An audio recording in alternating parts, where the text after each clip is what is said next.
The name of Harry Houdini looms large in the world of magic and escapology, and many aspiring Houdinis have not only attempted to emulate the seemingly impossible escapes that he performed, but in some instances have actually sought to outdo the man, especially in the buried alive escape category. Needless to say, to perform a stunt like this requires a high degree of planning and preparation. As they say, fail to prepare and prepare to fail.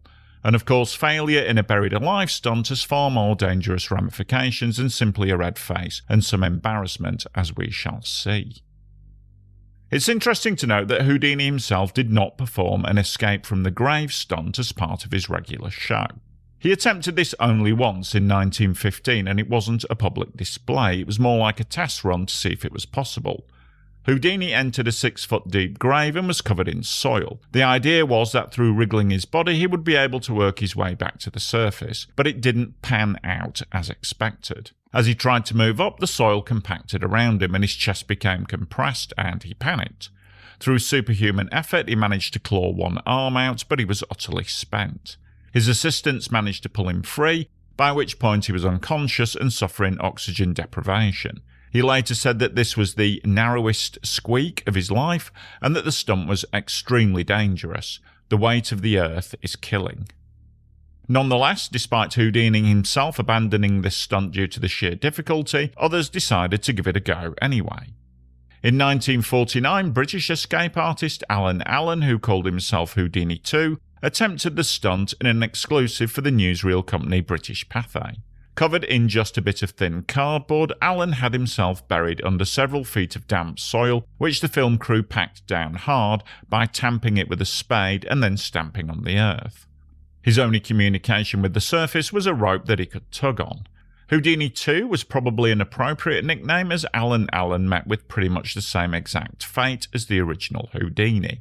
Unable to move as the damp soil compacted around him, Allen had to be hurriedly dug out, as it soon became obvious that nothing was happening and that the buried man was not responding to any rope tugs. After a tortuous 38 minutes underground, Allen was finally rescued, unconscious and very lucky to be alive. He also came to the conclusion that this escape was just too dangerous, and instead decided to concentrate on less hazardous pursuits, like escaping from a straitjacket whilst hanging upside down from a burning rope. However, where Houdini and Houdini 2 had failed, one man was determined to prove that this could be done, and indeed done to a higher degree of difficulty. Not only would there be several feet of soil to dig through, but also there would be a 3-foot thick layer of wet concrete on top. This stunt was to be performed at Blackbeard's Family Fun Center in Fresno, California on Halloween night 1990, and the man putting his life on the line was one Joe Burrus. Joe Burrus, or the Amazing Joe as he called himself, was a 32-year-old Fresno local who worked as a tree trimmer by day and magician-cum-escapologist at the weekends. Burrus, a former drug addict and alcoholic, had turned his self-destructive life around after discovering magic and illusion. He started off his magic career with sleight-of-hand tricks and simple escapes, but soon found himself drawn to high-profile stunts. He radiated self-confidence and declared, "You're going to see my name, you know, in the lights. I believe I'm the next Houdini, and greater." Burrus held a deep admiration for Harry Houdini and expressed a belief that stage magic had grown too dependent on fancy gadgets and tricks. He greatly admired Houdini's escapes and was determined to show the world that he, Joe Burrus, was on an equal level. Although his performances were mostly local affairs around Fresno, he believed he was destined for greatness. As his assistant J.D. Bristow said, he already thought of himself as one of the greats, an image which was confirmed by his mother, who said, "He had a burning desire to become famous. He knew he had to gain notoriety by doing something people would be willing to look at." Burrus was well known around Fresno, driving his truck with the Amazing Joe logo emblazoned on the side and carrying his signature glass coffin, which he would use in the escape. This coffin was a square plexiglass coffin that Joe had specially had made for this buried alive stunt. The coffin was transparent so the audience could see him being lowered into the ground.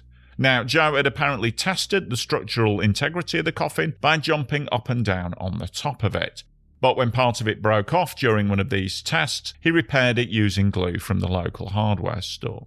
It was this cracked coffin which would have to take the weight of not only the soil, but the added weight of the wet concrete. Now, Burrus had apparently successfully performed a version of this stunt before, but with no added concrete and suspiciously loose-looking soil. But there must have been some method for getting out of the cuffs and the chains and then getting out of the coffin as well, although how he did this remains unclear. My guess is that if he was able to exit the coffin quickly enough before too much soil had been put on top, he would be able to claw up through the loose soil and get to the surface. At any rate, it all sounds incredibly difficult to achieve with just dirt, never mind with a 3-foot pour of wet concrete on top. In fact, the concrete added a whole new dimension to the stunt. Wet concrete and loose soil are just not the same thing. With a much higher water content and density than loose soil, wet concrete acts more like a single solid weight, and the pressure of this extra weight will quickly compress anything below. If Burrus was not out of the coffin before the pour began, the stunt would not be successful. Anyway, Halloween night 1990 rolled around, and a crowd and local TV had gathered at Blackbeard's to watch Joe Burrus's concrete coffin escape. Joe's children and ex-wife were in the crowd, as were his parents. Everything was prepared, the 7-foot deep hole had been dug, the concrete truck was ready, the helpers were in position. Burrus arrived in a white limousine, wearing a white tuxedo with purple bow tie, and proceeded to ramp up the crowd, strutting to and fro on top of the plexiglass coffin, his magician's cane in hand. With the excitement levels pumped to the max, he was then bound and chained before being placed in the glass coffin, and he was then lowered into the deep hole. Now, there was a slight delay as Burrus was brought back up and the neck chains were loosened off a bit, as apparently these were causing some discomfort. Then Burrus was lowered back down again, giving 2 thumbs up to the men watching from above. As the helpers began shoveling on the dirt, Burrus was already working away to pick at the locks that constrained him. This would be the last time that anyone would see him alive. To begin with, all goes well. The soil is shoveled in by hand and nothing seems amiss. Next comes the concrete poured in over the soil and shoveled around to create a deep, even layer. Then disaster strikes. Just as the last of the concrete is being smoothed out, it all suddenly sinks down into the hole. There's only one explanation: the coffin lid must have collapsed.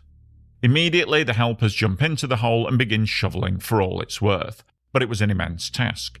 3 feet of wet concrete and the same again of compacted earth lie between them and Burrus. And by the time that they finally reach him, he's already dead. What should have been a night of triumph has ended in tragedy. The autopsy confirmed that Joe Burrus died from compressive asphyxiation, the weight of the soil and concrete pressing his chest down so hard that he was unable to breathe. He had concrete under his fingernails, indicating that he'd frantically tried to dig his way out after the collapse. Ironically, his triumphant emergence from the hole was apparently to have been a symbolic one, a man emerging from under his addictions, rising like a phoenix. The money made from this stunt was to have gone to a drug rehabilitation charity. But tragically for Joe Burrus, he escaped one addiction only to be crushed under the weight of another, the addiction of fame and celebrity. Subsequent reports estimated that the combined weight of the earth and concrete was anywhere from 3 to 7 tons, and the coffin lid had just caved in under the weight. J.D. Bristow confirmed that Burrus hadn't made any extra allowance for the weight of the wet concrete and had only tested the coffin in his usual way by jumping up and down on it. Whether Joe Burrus ever made it out of the coffin remains unknown. His son Joe Jr. believes that he did. The concrete beneath his fingernails showed that he must have been in contact with the upper layer before he died. On the other hand, eyewitness David Bird stated that Burrus had told him he needed to be unshackled and out of the coffin in under a minute.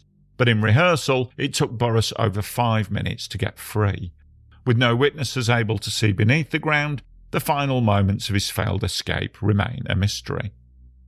It's small consolation, but his family were able to take comfort from the fact that Joe died doing what he loved. Joe Jr. said of his father, "Had he made it that night, he would have been the next David Copperfield. He would have been the next David Blaine. It's something he enjoyed doing for his family, his friends, for anyone who'd look. I know that he died doing what he wanted to do, and I would have rather had it that way than any other way." The grave escape remains an extremely difficult and dangerous stunt to attempt. Harry Houdini tried it once and almost died.